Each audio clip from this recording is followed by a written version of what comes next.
Shalom, saudara-saudaraku yang dikasihi dan yang mengasihi Tuhan kita Yesus Kristus.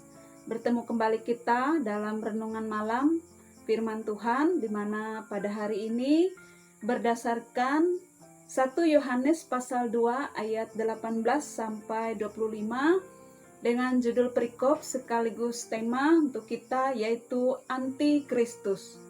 Sebelum kita bersama dalam perenungan firman Tuhan, mari sejenak kita berdoa. Ya Bapa kami yang di surga, dalam nama Yesus Tuhan dan Juru Selamat kami. Saat ini kami akan menyampaikan, mendengar, merenungkan dan belajar dari firman Tuhan. Kiranya Roh Kudus membimbing kami dan memberi kami hikmat, pengertian, agar kami mampu mengerti kehendak Tuhan melalui firman-Mu ini.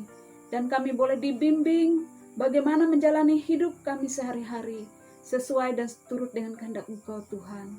Hanya dalam nama Tuhan Yesus Kristus, Tuhan dan Juru Selamat, kami berdoa. Amin. Saudara-saudara yang dikasihi dan mengasihi Tuhan kita Yesus Kristus, istilah Antikristus tentu bukanlah hal yang asing didengar oleh kita sebagai orang-orang Kristen. Kata anti, kalau menurut ensiklopedia Alkitab, itu berarti perlawanan. Ketika berbicara tentang antikristus, berarti itu berbicara tentang perlawanan habis-habisan dari semua kekuatan jahat yang akan dihadapi oleh Kristus pada hari-hari akhir.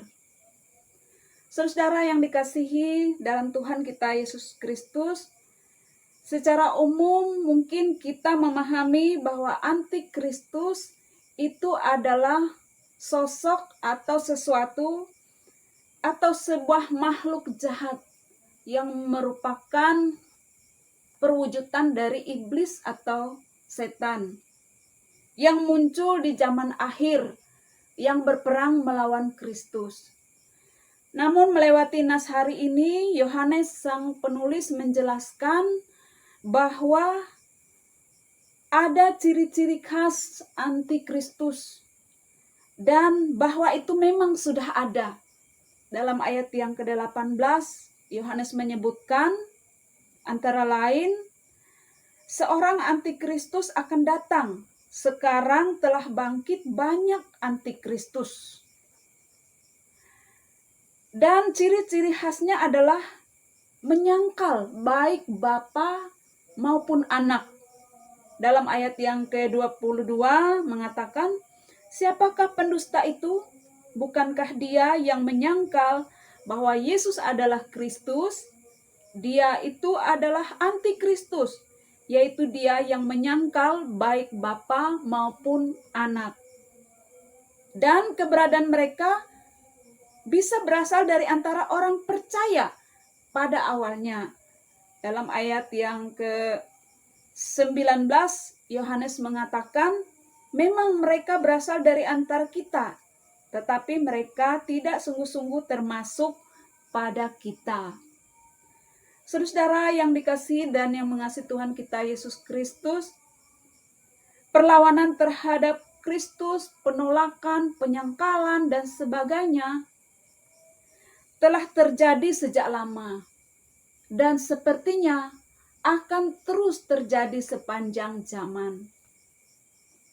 Dan bukan rahasia lagi bahwa banyak pula itu terjadi pada orang-orang yang awalnya adalah bagian dari orang-orang percaya kepada Kristus, namun kemudian memilih untuk meninggalkan imannya, menolak dan berbalik melawan Kristus. Namun melewati nas firman Tuhan hari ini, mari kita semua diingatkan untuk tetap setia kepada kebenaran dan tetap beriman teguh di dalam Tuhan kita Yesus Kristus. Jangan mudah untuk disesatkan oleh berbagai ajaran-ajaran yang tidak jelas atau yang menyimpang. Makin dalami firman Tuhan. niscaya kita akan mengetahui kebenaran yang sesungguhnya dalam iman kita kepada Kristus.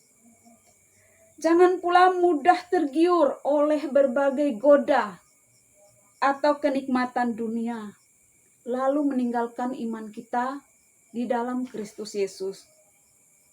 Setialah sampai akhir dan amini janjinya bagi sekalian orang yang setia kepadanya. Bagi setiap orang yang tetap tinggal di dalam Anak dan di dalam Bapa. Firman Tuhan mengatakan, ada janji dari Tuhan untuk sekalian orang yang demikian. Dalam ayat 25 bagian akhir dari nas ini mengatakan, dan inilah janji yang telah dijanjikannya sendiri kepada kita, yaitu hidup yang kekal.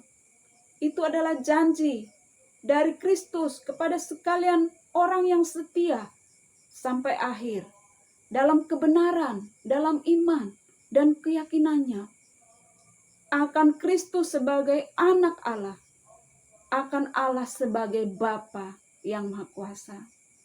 Jadi saudara yang dikasihi oleh Tuhan, semoga firman Tuhan hari ini menguatkan dan membimbing kita, supaya apapun goda dan coba dari dunia ini, mari kita senantiasa setia dalam Tuhan, dalam iman dan kebenaran, dalam mengiring Dia sampai akhir. Niscaya kita semua menjadi bagian orang-orang yang akan mewarisi janjinya untuk mendapat hidup yang kekal.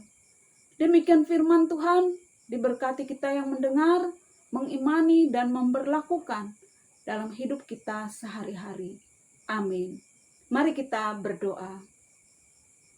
Terima kasih Tuhan untuk firman-Mu yang kami boleh sampaikan dan dengar saat ini.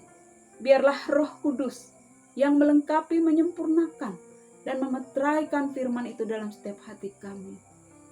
Kuatkan iman kami dalam mengiring Engkau Tuhan sampai akhir, sehingga kami boleh menjadi bagian orang-orang yang akan mewarisi janji untuk hidup yang kekal dari Tuhan. Biarlah firman Tuhan akan membimbing kami menuju keselamatan oleh iman di dalam nama Tuhan Yesus Kristus. Amin.